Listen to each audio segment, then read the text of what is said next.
कोई सोने का मुकुट दे रहा है, कोई लाखों रुपए चढ़ा रहा है, लेकिन आपने पलट के नहीं पूछा कि यह कैसा देश सेकुलर है कि इस देश में मंदिरों पे चढ़ने वाला जो दान है, जरा गूगल पे जाके सर्च कीजिएगा, और अगर यह समझ में ना आए तो आपके बीच में से इस देश का एक पुत्र जो किसी परिचय का मोहताज नहीं है। इसलिए मैंने कहा मेरा विश्वास है कि आज लोग जब बड़ी डिग्री पाकर के बड़ी बड़ी नौकरी के लिए भाग रहे हैं, क्या उल्टी हवा चली है कि एक शख्स जीवन में सब कुछ था, आईआईटी खड़गपुर का टॉपर था, बहुत बड़ा कैरियर अमेरिका में स्टार्ट कर सकता था, सब छोड़ दिया। और आप जानते हैं क्या कर रहा है?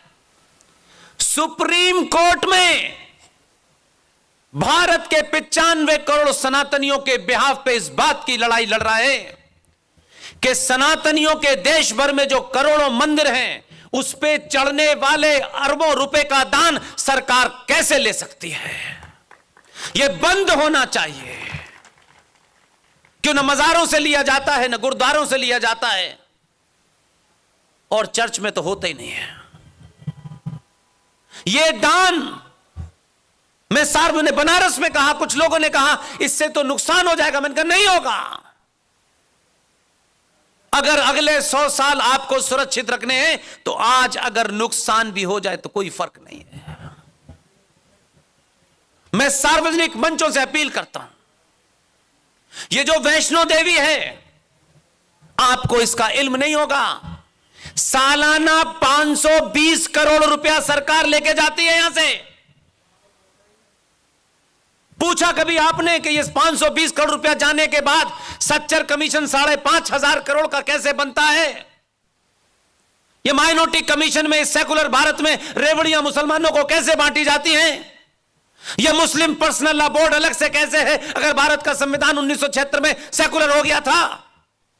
फिर यह वक्फ बोर्ड करोड़ों रुपए की जमीन कैसे उनके पास है? लेकिन ये मुद्दे आपके नहीं है।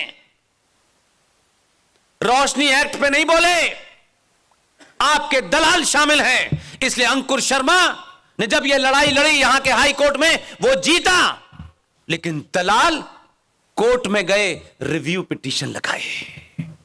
कौन है चोर? तय करिए आप अपने बीच में से।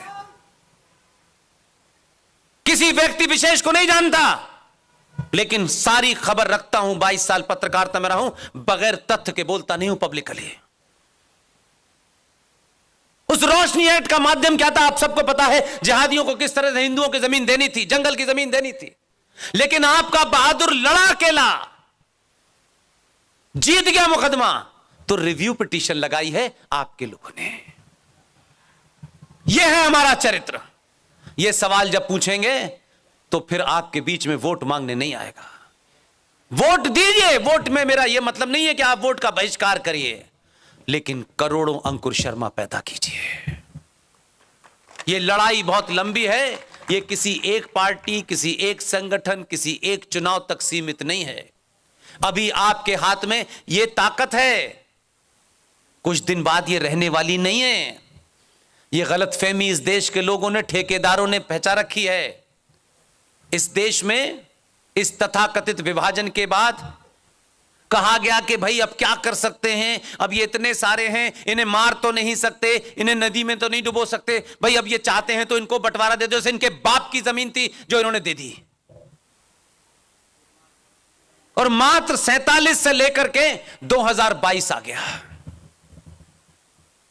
2011 का सेंसस भारत के 29 राज्यों में से 9 राज्य में हिंदू माइक्रोस्कोपिक माइनॉरिटी में पहुंच गया है। उनकी हिम्मत है कि दिल्ली में खड़े होकर कह रहे हैं ये बात।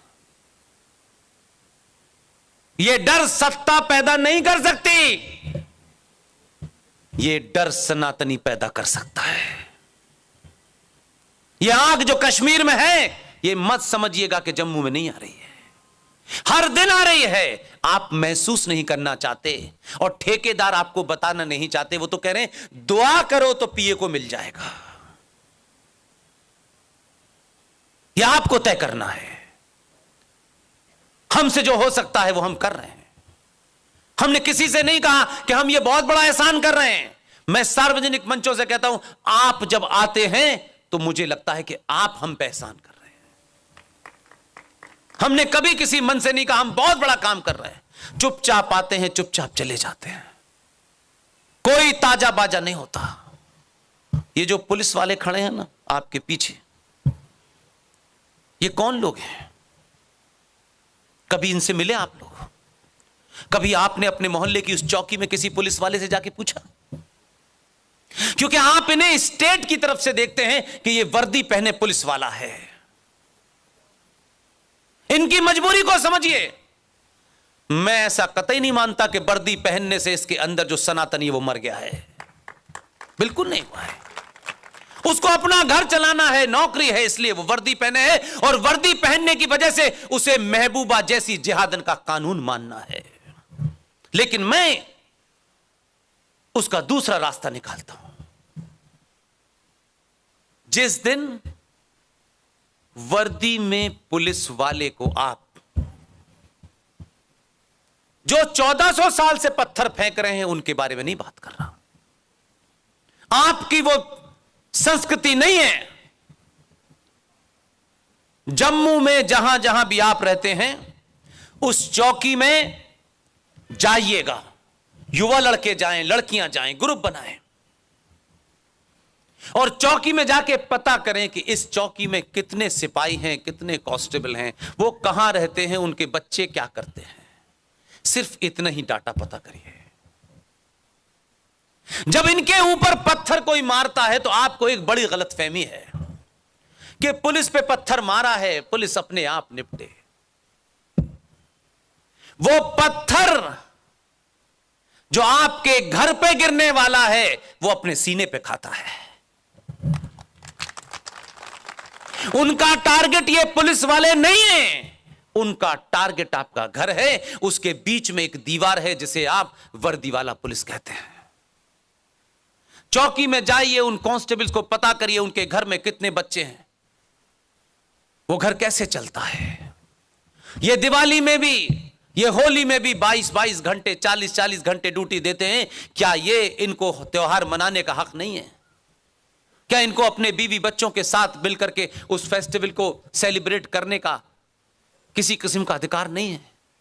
और अगर स्टेट ये नहीं कर पा रही है, इनको भेड़ बकरियों की तरह इस्तेमाल कर रही है, तो क्या एक सनातनी हिंदू के नाते आपके अंदर वो तमाम सेंसिटिविटीज समाप्त हो गई हैं?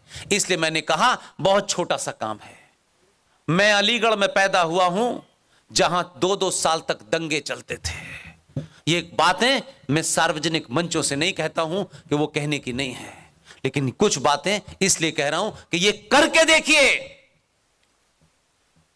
पता करिए चौकी के उन 4-5 कांस्टेबल को और उस पुलिस वाले के घर में क्या है। और कुछ मत कीजिए। जैसे भगवान के घर में जाते हैं तो मुट्ठी बंद करके डालते हैं दान। अगर उनके घर में होली और दिवाली में आप सामूहिक तौर से मिठाई बनवाएं और ये तय करें कि अगर मेरे इलाके में 1 चौकी है, 2 चौकी है, 4 चौकी हैं, उस परिवार में चुपचाप से रात के अंधेरे में जाइए और कहिए कि तुम्हारा पिता, तुम्हारा भाई ड्यूटी कर रहा है, इसलिए मिठाई नहीं लाया, इसलिए हम मिठाई लाए हैं। आप उनके अंदर की संवेदना को समझने की कोशिश कीजिए। यह नहीं बड़ा सा बैनर चिपका के कि अपना लाल पीला गमछा डाल के जाएं और हम इस संगठन में दे रहे हैं, यह एहसान मत कीजिएगा। चुपचाप से उस परिवार में होली दिवाली की मिठाई दे के आइए। इनको भी मत बताइए कि भाई देखिए हमने पकड़ लिया, आपने हमें छोड़ दीजिए क्योंकि उस दिन हमने आप मिठाई दी थी। ये मत कीजिएगा, ये मत कीजिएगा। मैं मानता हूं, मैं निजी तौर पे बहुत लोगों से मिलता हूं, एयरपोर्ट पे पुलिस वाले अपनी ड्यूटी के लिए हमारे पास नहीं आते हैं। वो जानते हैं उसके बावजूद भी कितनी भावनाएं हमसे शेयर करते हैं, अपना दुख बताते हैं। उनको सरकार ने नहीं बेला। हम इतनी बड़ी हस्ती नहीं है कि पिछले 2 दिन से ये जो पुलिस वाले हैं, इनके अंदर हमारे साथ जब चलते हैं तो उनके अंदर एक अलग भावना होती है। वो कहते हैं नेताओं को तो हम दिन भर घुमाते हैं, लेकिन आपको घुमाने में जो मजा आता है वो किसी को नहीं आता। हम उसको समझते हैं। हम कैसे लौटा सकते हैं? इसलिए इस पुलिस वाले को वो कैसा है, किस स्टेटस का है, भूल जाइए। कम से कम आप इनके साथ पत्थरों जैसा व्यवहार मत करिए।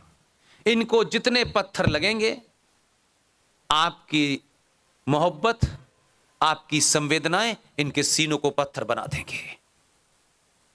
इतना करेंगे, आपके बीच में बदलेगा माहौल। और जब संकट होगा तो इनको पता चलेगा कि जो मेरे घर में मेरे बच्चों का ध्यान रखते हैं, मैं उनके ऊपर लाठी कैसे चला सकता हूं।